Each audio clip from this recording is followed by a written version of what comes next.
अस्सलामुअलैकुम। कैसे हो बच्चों? कहाँ तक पहुँच गया है आप लोगों का सिलेबस? पढ़ रहे हो कि नहीं? अच्छा, अब हम लोग पढ़ने लगे हैं स्पेक्ट्रोस्कोपी के बारे में कि इसकी डेफिनेशन होता क्या है स्पेक्ट्रोस्कोपी। इसमें हम लोग पढ़ते हैं interaction of electromagnetic radiation with matter. अब यहाँ पे बताया है कि इंटरेक्शन जो है ना वो किस तरह से होगा कि इलेक्ट्रोमैग्नेटिक रेडिएशन क्या होंगी, उसमें एब्जॉर्ब होंगी, एमिशन होगी, उनकी स्कैटरिंग होगी या फिर रोटेशन होगी।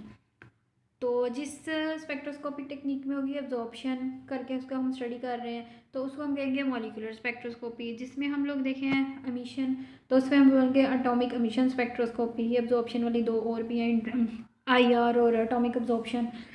अच्छा, और स्कैटरिंग वाले में क्या होता है? रमान स्पेक्ट्रोस्कोपी कहते हैं इसको, जिसमें स्कैटरिंग के बारे में पढ़े। स्कैटरिंग हो रही है किसी हमारे पास एनालाइट में और उसको हम लोग पढ़ रहे हैं, ठीक है ना, कि किस तरह से वो इफेक्ट कितने अमाउंट है, क्या उसका क्वालिटेटिव और क्वांटिटेटिव एनालिसिस कर रहे हैं। और जो है रोटेशन रोटेशन जिसमें वो से पढ़ते हैं पोलैरिमेट्री में। नेक्स्ट है जो इलेक्ट्रोमैग्नेटिक रेडिएशन के बारे में बातें करी जा रही हैं कि इसका इंट्रैक्शन होना है मैटर के साथ। तो मैटर का हमें पता है, मैटर क्या होता है? Any substance which occupies mass, has मास और ऑक्यूपाइज स्पेस, इस तरह से था ना डेफिनेशन, ठीक है। कि उसका कोई मास होता है, कोई वो स्पेस ऑक्यूपाई करता है, आसान लफ्ज़ों में। अच्छा, और दूसरा इलेक्ट्रोमैग्नेटिक रेडिएशन क्या होती है? ये है फॉर्म ऑफ लाइट और इसकी नेचर क्या होती है? डुअल नेचर, पार्टिकल और वेव नेचर। पार्टिकल नेचर होती है लेकिन इसका कोई मास नहीं होता। वेव नेचर होती है जिस तरह से वेव्स मूव करती हैं, साइनोसाइडल वेव्स की यहाँ पे फॉर्म दिखाई गई है। और दो कंपोनेंट हैं इसके, इसके नाम से पता लग रहा है, इलेक्ट्रोमैग्नेटिक यानी इलेक्ट्रिक और मैग्नेटिक। और कंपोनेंट्स क्या होते हैं? एट राइट एंगल होते हैं। अब यहाँ पे दिखाया, सबसे पहले तो ये बता दिया कंडीशन क्या है मेन जो एटॉमिक स्पेक्ट्रोस्कोपी की, कि सैंपल जो है ना वो एटॉमिक फॉर्म में होना चाहिए। और हमने क्या करना है? एलिमेंटल कंपोजिशन पढ़नी है सैंपल की, जो कि हमारे पास लिक्विड, गैस, सॉलिड फॉर्म में हो सकता है। तो हम लोगों ने उस सैंपल को पहले क्या करना है? उसको एटॉमिक फॉर्म में लाना है, फिर हम लोगों ने उसको यानी स्टडी करना है।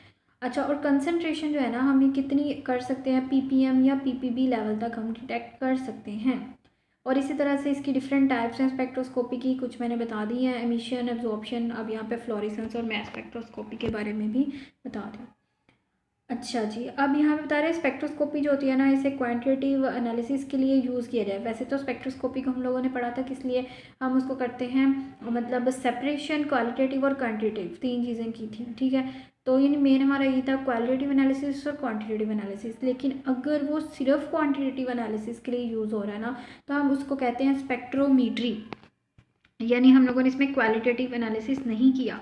अब आगे आगे हिस्ट्री जो है इसकी स्पेक्ट्रोस्कोपी की। सबसे पहले न्यूटन ने किया था सोलर स्पेक्ट्रम को स्टडी, ठीक है। उसके बाद वोलेस्टन आया, उसने कहा जो सोलर स्पेक्ट्रम है वो क्या होता है? इंटरसेक्ट किया जाता है बाय डार्क लाइंस। उसके बाद आया फ्रानहोफर, उसने बताया कि वेवलेंथ ऑफ डार्क लाइंस बताइए कितनी है। वेवलेंथ और डार्क लाइंस, कौन सी डार्क लाइंस? जो कि सोलर स्पेक्ट्रम को मतलब इंटरसेक्ट कर रही थी। उसके बाद आया किरचॉफ। किरचॉफ ने क्या कहा? उसने फ्लेम के कलर के अकॉर्डिंग बताया कि कलर बताया कि वो किस वजह से होता है? एलिमेंट की वजह से होता है, नॉट ड्यू टू कंपाउंड्स, ठीक है। जो फ्रानहोफर था ना उसने क्या बताया हमें? लाइन स्पेक्ट्रम यहाँ पे बताया दो तरह के, एमिशन और एब्जॉर्प्शन। जो फ्रानहोफर था ना उसने बताया हमारे पास एमिशन लाइन स्पेक्ट्रम के बारे में, और किरचॉफ ने बताया एब्जॉर्प्शन लाइन स्पेक्ट्रम के बारे में।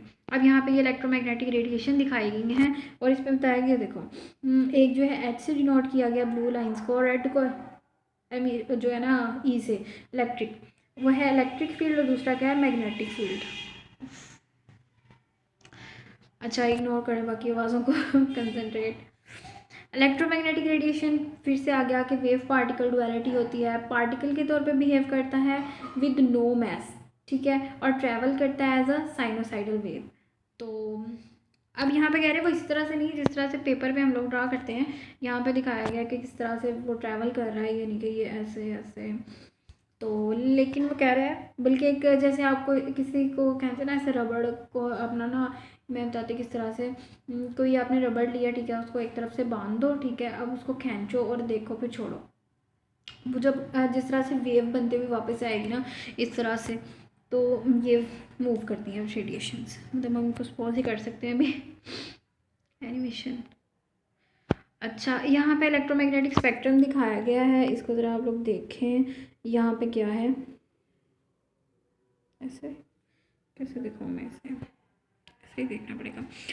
अच्छा, गैमा रेज हैं, और फिर गैमा रेज, फिर एक्स रेज, फिर vacuum, ultraviolet, near ultraviolet, visible, near infrared, NaCl और फार इंफ्रारेड। इस तरह से ये सारा जो है ना क्लासिफिकेशन की गई है।